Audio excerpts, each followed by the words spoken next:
টি-20 বিশ্বকাপে সাউথ আফ্রিকার কাছে বাংলাদেশের হারে আম্পায়ারদের দায় দেখছেন ক্রিকেট বিশ্লেষকরা।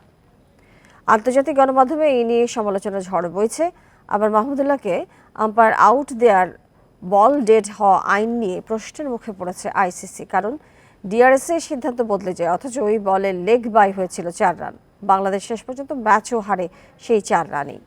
এছাড়া হৃদয়ের আম্পায়ার্স কলে আউট হওয়াটাও দুর্ভাগ্যের, এসব নিয়ে সামাজিক যোগাযোগ মাধ্যমেও ক্ষোভ জানিয়েছেন ভক্তরা। খেলা শেষে তাহিদ হৃদয়ও সেটি বলেন সরাসরি। সব মিলে বাংলাদেশ সাউথ আফ্রিকা ম্যাচের আম্পায়ারিং বিশ্বকাপের উত্তাপ বাড়িয়ে দিয়েছে।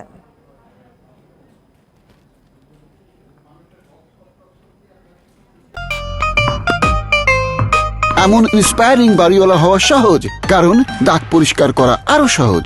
দাগ লাগুক যতবার, বার্জার ইজি ক্লিন একবার।